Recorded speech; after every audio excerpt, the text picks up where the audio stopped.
estamos caminhando, ainda temos tempo, estamos caminhando para o final do programa. Hoje, dia 15 de novembro, feriado, né? Mais um feriado do Brasil, proclamação da República. E aí eu pergunto para minha bancada campeã, assim, a proclamação da República foi o primeiro golpe, Ó, o né? Marcelo querendo arrumar encrenca. Eu quero. Foi golpe. E aí, foi um golpe, 15 de novembro de 1889, o Marechal Deodoro depois renunciou, entrou o Floriano Peixoto com mão de ferro, destruiu a Ilha do Desterro lá, né? Só para mostrar quem só é que para manda. mostrar quem é que manda. E a gente teve golpe em 89, depois 1930, depois a gente teve a ditadura do Vargas, golpe em 64 e foi. E aí, seu Horácio Você ia Perdizzi? chegar no golpe da Dilma, é isso? Eu acho, eu não chegaria. Hoje já se sabe que a população foi induzida a erro, né? Mas eu não diria golpe. Eu acho que naquele momento era o que a população queria, Sim, sim. né? Mas o que eu te pergunto antes, Horácio, é da República. Tem como dar certo do jeito que está, ou você acha que existem formas para melhorar? E eu te dou uma pimentinha. Em 93, sim, eu votei no plebiscito de 1993. Eu votei na monarquia parlamentarista, tá? Eu votei para ter rei. Eu votei para ter rei. Você acredita que o parlamentarismo é uma saída ou seria outro imbróglio para o Brasil? Marcelo, assim, são questões culturais. Uhum. A primeira coisa que eu deixo assim, eu acho que no Brasil a gente está muito ligado à pessoa, tá? Mas a gente não entende que essa pessoa... E a verdade é que o parlamento é que praticamente decide questões muito importantes, principalmente a questão orçamentária. Então, assim, por mais que a equipe econômica indique uma coisa, vai ser o parlamento que vai decidir. O problema é você olhar para o seu parlamento e você respeitar ele. Seja de qualquer pensamento que você seja, direita, esquerda, centro, bancada da bala, bancada do que for. E o que não existe. Quando a gente fala, lógico que, olha, o parlamento na Inglaterra tem discussão. Tem discussão. Eles têm a questão do Brexit lá, deu um baita de um problema.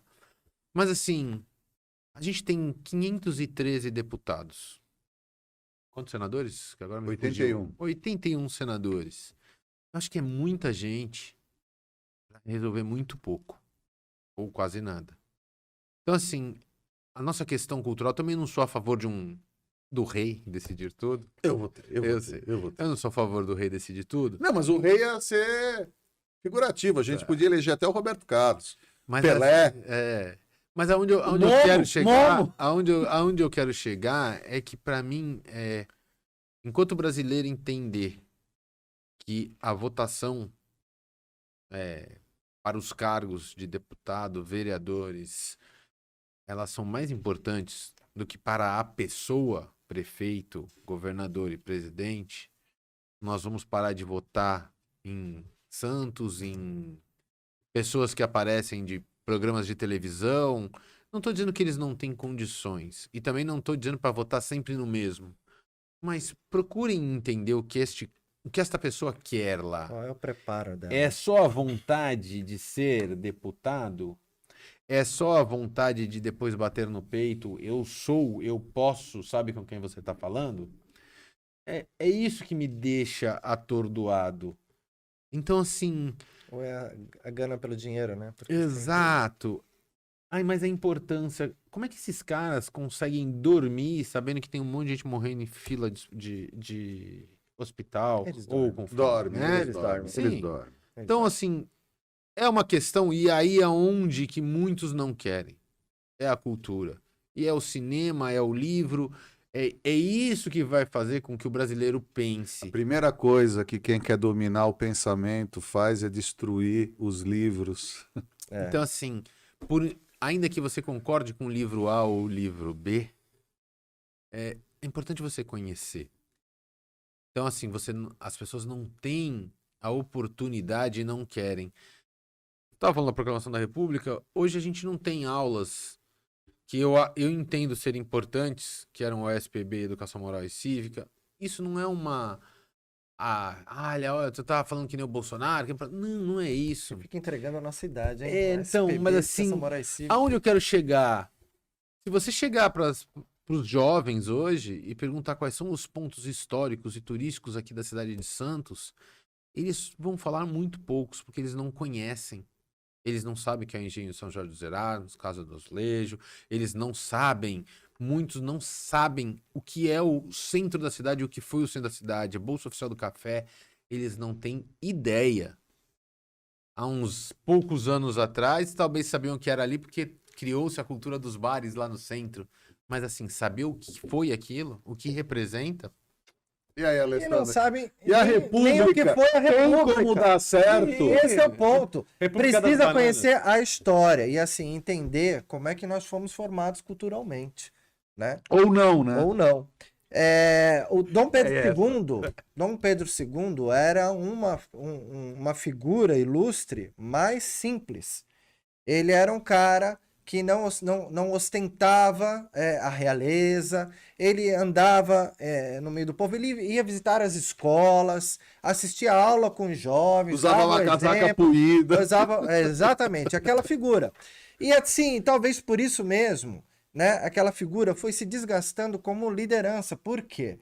Porque as nossas grandes oligarquias, né, os coronéis do antigo coronelismo, né, os donos de terra, eles tinham sempre a figura imponente, né, de que eu tenho escravos, eu tenho terras, Sim. eu tenho força e poder, É isso. né? E assim eram definidos os nossos líderes políticos daquela época, que compunham, né, o Senado e a Câmara de Deputados do Império, né? Muito bem. A coisa foi se deteriorando quando o pensamento abolicionista tomou conta da corte imperial, né? A princesa Isabel à frente disso e Dom Pedro II querendo fazer uma transição. Só que é assim, cara, quem é que vai trabalhar no campo? Eu tenho meus escravos, eu investi nos meus Sim. escravos. Quem vai trabalhar no campo? Eu vou pôr a mão para trabalhar? Eu não. Então, o que acontece? As oligarquias do campo começaram a se juntar aos movimentos republicanos para derrubar isso daí. O centrão, né?